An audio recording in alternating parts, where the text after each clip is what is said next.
Okay, so this is strategic business analysis, and for this video, we'll be discussing business strategies.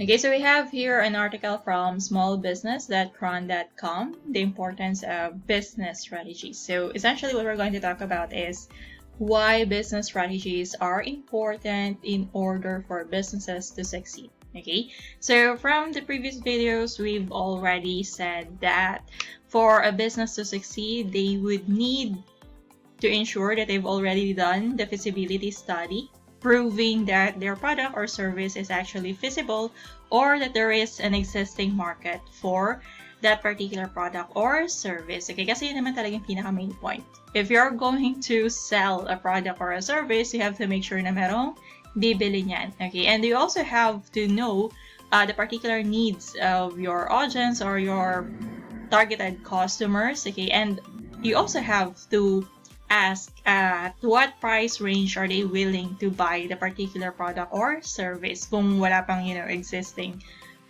market for that particular product or service. Okay, and then after you have your feasibility study, then you need to prepare your business plan. Okay, dito sa business plan, you're already going to tackle or prepare certain certain things for the different aspects of the business, not just the marketing and the product as you've had in your feasibility study. Okay, sa business plan, dyan na rin papasok yung sa HR, the people that you would need to operate the business, ano yung mga roles and responsibilities nila, ano yung mga qualifications, how much are you going to offer them, and then with regards to, you have your sales din naman. Although anyway, medyo tackled na rin siya sa feasibility study. And then, of course, you have your financing, saan manggagaling ang iyong mga funds, and how much is the cost of capital, and eventually, how you're going to use them throughout the operations of the business. Merong projection, required projection, I think is 3 to 5 years. And what are your numbers, essentially? Okay? But even if you already have your business plan, sometimes kasi masyado siyang broad or medyo, mga general statements lang and not very detailed. So in that sense, you would still need to, have a separate maybe document for your business strategies. Okay? So yung business strategies, kumbaga siya yung big picture. Okay? And okay, let's have the article and then we're going to comment on it as we go along. Entering into a business or business deal blind is a gamble. So you have to be prepared, right? In kahit naman saan, kay pag-aaral. Okay, you have to be prepared so that, when it happens, you know what you're going to do. Building specific business strategies is an absolute necessity to increase the odds of success. Okay, here's the deal. Okay, 2 scenarios. You have your someone starting a business, tapos nakapag-prepare siya ng maayos. Ang mangyayari kasi when you start your business, of course, during the implementation, iba kasi yung theory, di ba, na, words lang. Ito yung ideal situation mo, and ito yung hopefully na gagawin mo when you start the business. And yet, because of people, okay, minsan naiiba yung flow ng implementation, okay, with regards to the execution of your business plan, okay? And so, kapag may mga nangyayari kasing ganon, di ba, you have to cope with that, you have to adjust, you have to be flexible and address those concerns or any problems that would arise.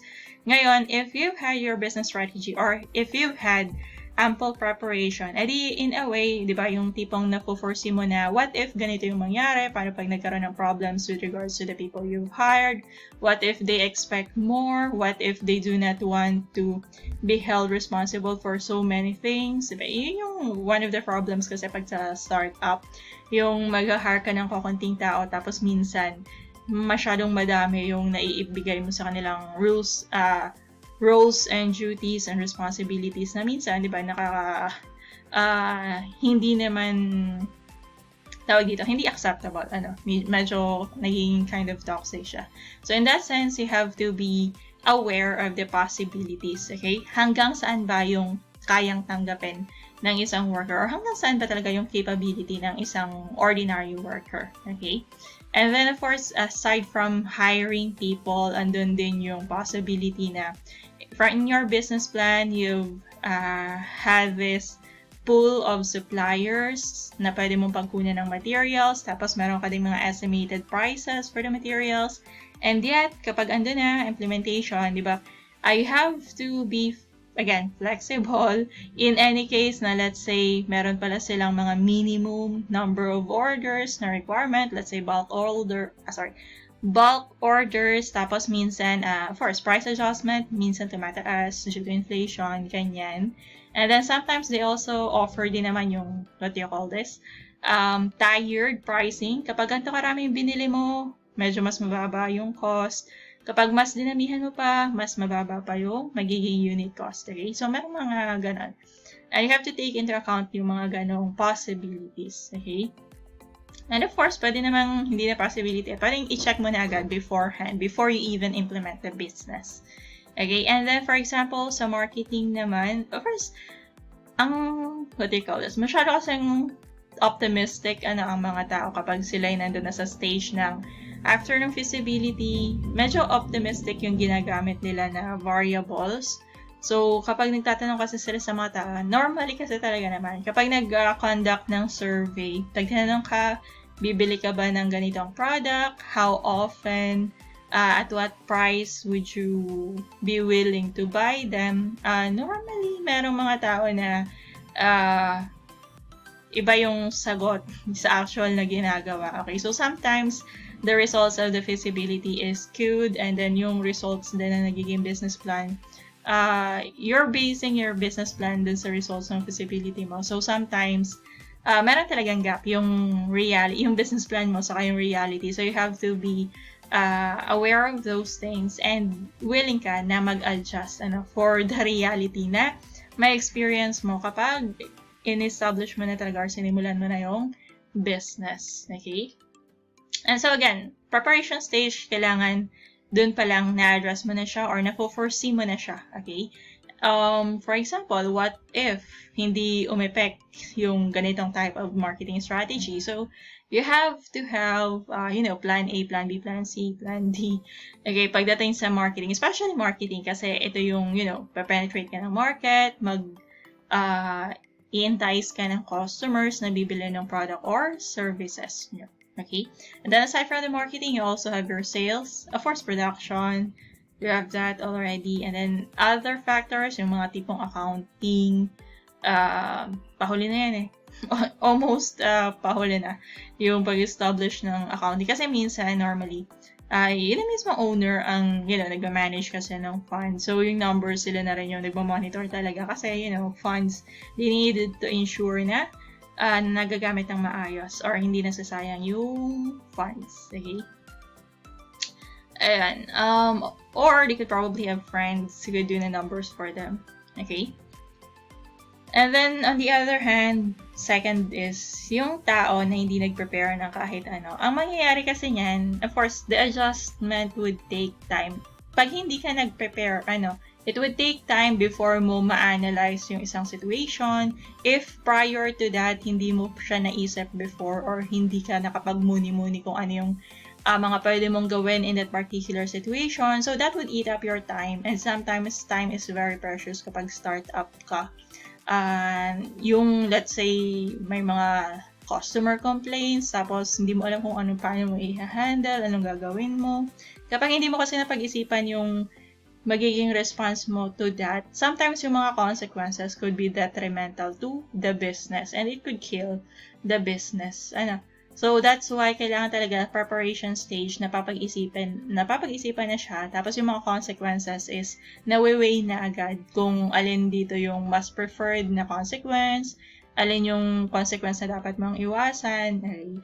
So, ayan, preparation. Okay? Kasi sa preparation, you have the benefit of the time, okay, na, okay, hindi pa naman kasi siya nangyayari, so, medyo relax ka pa, medyo objective ka pa pag iniisip mo yung situation. Pero kapag andyan na yung situation, medyo rattled ka, stressed ka, feeling mo na-harass ka. So, sometimes, hindi ka rin makapag-isip na masyado, so, kung ano lang yung maisip mo in that moment, feeling mo yun na yung best na recourse of action. So, sometimes, it's actually not the best for the company, okay? Siguro later we'd have cases for those things. Tapos, Yan, cases. More on cases tayo kasi, much more specific, especially yun sa details. Kasi nga, ang problema natin dito is masyadong broad yung the term, strategic business analysis, strategy, ganyan. It would really depend on the type of business, industry, the product, service, customer base, ganyan. Okay?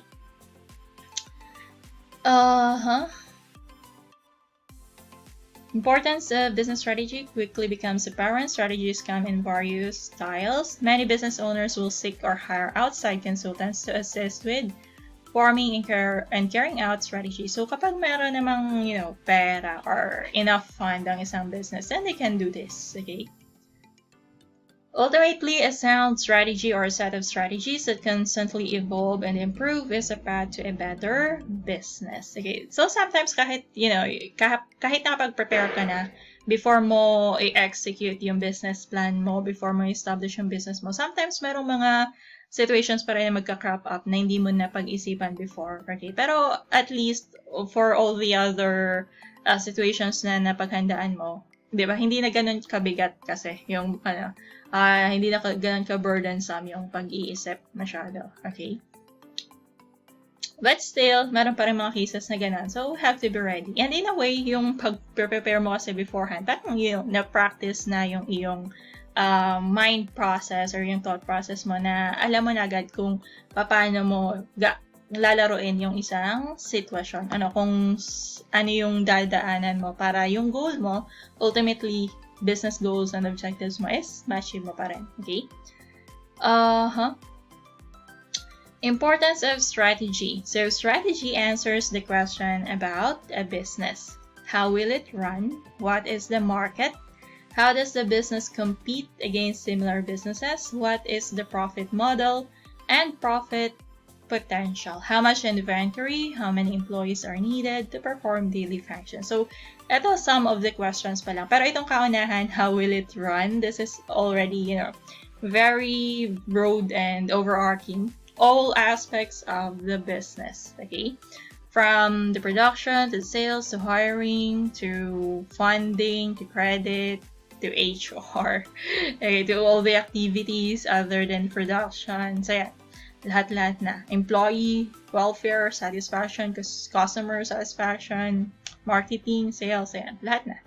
So, medyo mas mahirap siya compared mo sa accounting. Na very objective naman kasi ang accounting. As long as you have your business documents, transaction documents, record mo lang siya. Record in accordance with accounting standards. So, kumbaga, meron ka kasing rules na susundan. Alam mo yung, mga possible scenarios agad na for this particular type of transaction, alam mo yung, debit credit mo, alam mo kung saan siya mag-a-appear sa financial statements, alam mo yung pupuntahan niya, ganyan. Okay? But in, actual business implementation, execution, ayan, medyo mas marami na siyang involved. Tapos, there's no, particular rule actually that you can follow kasi it would always depend on the particular situation na kinakaharap ng business. So, ayun. The list of questions is a long one, and ultimately the answers to those questions are used to form a good business strategy. The two key elements behind any business are the major goals. Okay, so you have your corporate goals and objectives, yung nauna na natin kanina i-discuss, and then you have this strategy to reach those goals. The third part is the execution to make it all happen, pero sa latter part na to ng subject, this is the hardest, of course, yung execution, kasi minsan, even though you have your strategies, nagkakaroon pa rin ng, gap, nagkakaroon pa rin ng differences, okay? So you have to adjust to the actual situation. Without the strategy, a path to achieving goals is not clearly defined, and the business will hit roadblocks without any immediate solutions to move forward. So yan, kapag nag-prepare ka na kasi agad, nakapag-formulate ka na agad ng strategy mo, So, whenever you hit roadblocks or problems, kasi kumbaga sa simula pa lang, iniisip mo na kung paano mag-operate yung business mo, ano yung mga possibilities na mangyayari, ano yung mga possible problems or roadblocks na magka-crop up. Kaya, dun pa lang sa preparation stage, medyo may idea ka na kung ano yung mga possible mong gawin. Okay? Unlike nga yung kapag nangyari, saka mo pa lang siya iisipin. Okay? Kasi pag ganun kasi minsan mararatel ka, so baka hindi ka na makapag-isip na maayos, biglang mag-freeze ang operation, ganyan, or something like that. Big picture role of strategy. The overarching strategy is essentially the business structure and core function. So pinakauna, of course, would be the people inside. So you have your management and you have the workers doing the work. Okay. Business owners and managers build departments to handle specific tasks and set up processes to execute the core operating functions. This strategy runs the business on a daily basis. It's the way in which products or services are built or sold while maintaining operational objectives. Okay? So, essentially, diba you have your big companies, sila masyadong maraming departments, right? But if you look at the startups, mga small companies, minsan, kung ano lang talaga yung essential, right? So, you have your, let's say, production, you have your sales, and then you have your HR, okay? Normally, yung tatlo, sila yung pinakang essential. Okay? Minsan yung accounting, di man masyado. Minsan, okay na yung basta naka-record lahat ng transactions. The owner or the managers know the numbers, diba? How much has been paid to buy the materials, how much has been paid to the workers. Yun, mga ganon. Minsan, okay na yun. Okay? Or how much did they earn or receive from the customers. So, medyo, yung basic niya kasi medyo hindi naman sa madali, pero there is a way to simplify, kumbaga. Yung tipong pagsama-samahin mo lang lahat ng revenue and lahat ng expense, at least you know kung magkano yung profit. Okay? Something like that. But of course, we know as accountants yung deeper level or deeper understanding ng financial statements, especially yung tinatawag natin na, how do you call that? I forgot actually. Yung tawag dito, when you read the financial statements, it's not just one statement, but interrelated yung components ng financial statements natin. So, we have a deeper understanding of that compared mo dun sa, mga ordinary people, right?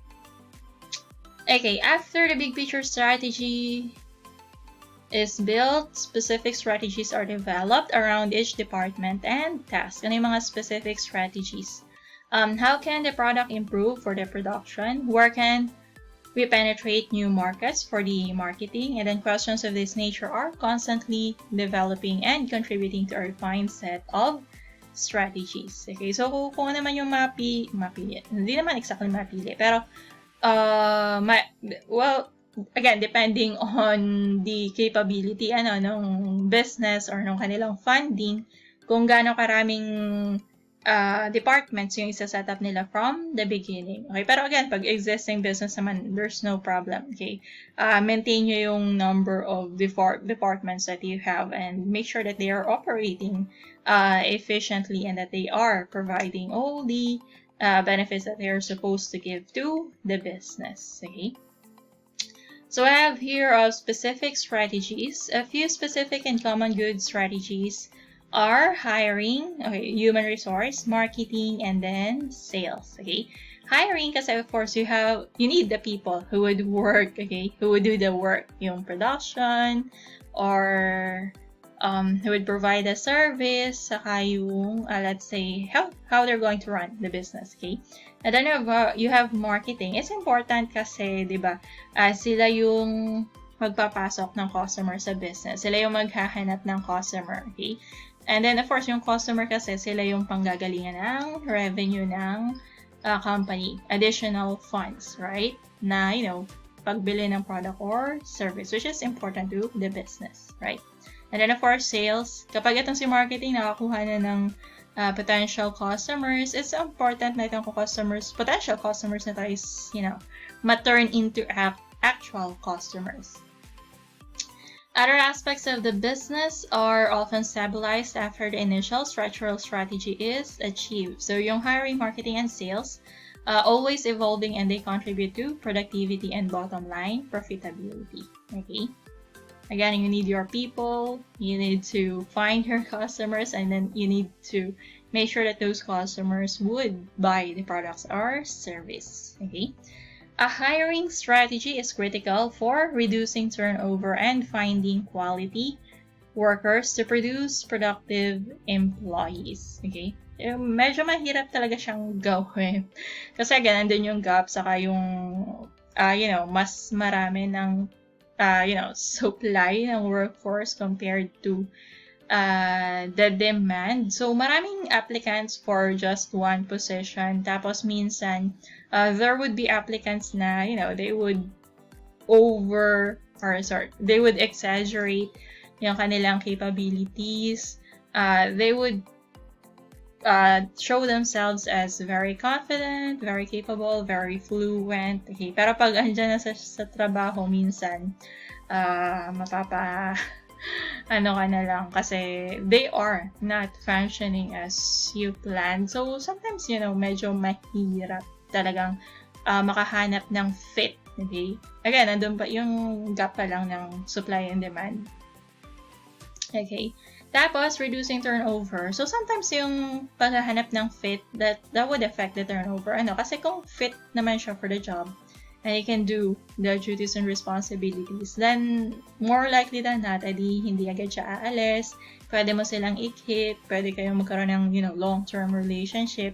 Pero kung hindi niya kaya yung trabaho talaga, then you need to replace him or her, tapos you need to get a new one, and then hope, against all hope na kaya na niya, or he or she is a good fit for the job. Okay, so affected, turnover, quality. Sometimes kasi hindi sapat yung training.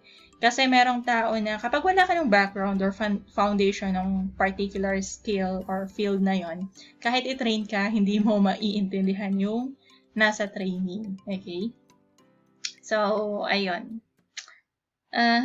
Where are we? Building robust job descriptions clearly states your desires and filtering through employees to find the best hires is intensive. Good help is hard to find, as some business owners may say. Yes. Okay. Ano yan? So, di ba, pag naka-hire na, kailangan meron kayong clear understanding na, okay, ito ang gagawin mo. Pag na-hire ka, ito yung mga gagawin mo. Can you do all of this? Okay? Kasi minsan, kapag, merong, let's say, a few of those things na hindi niya kayang gawin, that would already affect the productivity, not just the employee himself, but yung sa department mismo and of course sa business mismo. Okay? So it's very important na meron kayong understanding na alin dyan ang kaya mong gawin talaga. Okay? Or if training could be provided naman, then of course the business, the owner, or the management should provide the needed training, right? Marketing strategy is used to build and define your brand through strategic messaging. Marketing will ultimately create the business motto, logos, and messages that are used in advertising and sales collateral. Mga tipong, mga tinatawag natin na marketing copy.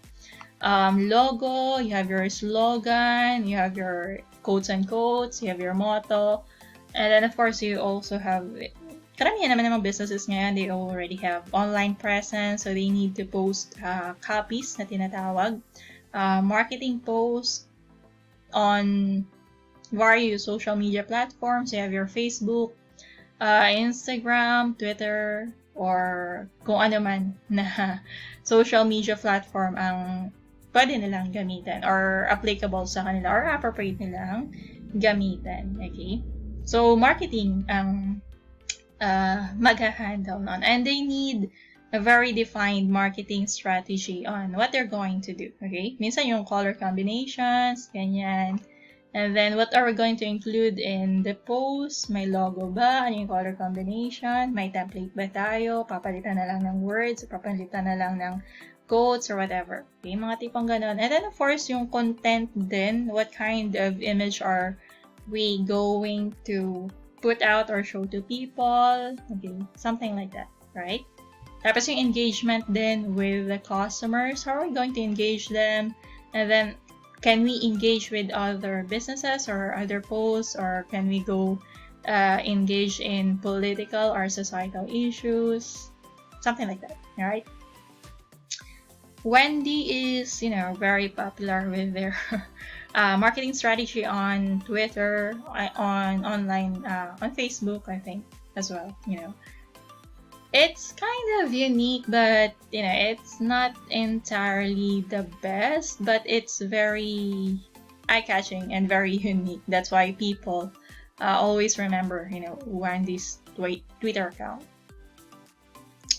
Okay, and then next we have the sales strategies differ from marketing because they are directly responsible for generating revenue. Okay, so you have your marketing, they're creating a pool of potential customers. Tapos kapag na-turn na sila into actual customers, etong si sales, in a way, di ba, they have to ensure yung sa quality ng product, feedback ng customer, kailangan yung feedback ng customer maayos, make sure na yung experience ng customer is good, wala silang naging aberya, walang naging complaint, ganyan. And in a way, from the beginning, kung ang meron pa lang yung company is hiring marketing and sales, then yung sales sila rin yung mag-handle ng customer service to address the concerns of the customers, right? And make sure na itong mga customers na to, if possible yung repeat orders, mas maganda kung mangyayari yan, okay? Sales functions and goals and strategies for inbound and outbound processes. How will the business reach potential customers and bring them to the business? Okay, are we going to have an online store? Can people from other places order their products through online shops? Mga ganyan. How will the business go out and find the customers to make sales directly? Diba? Are you going to boost Facebook post, diba, through Facebook ads, mga ganyan. These two questions are common starting points for building the sales process, alright?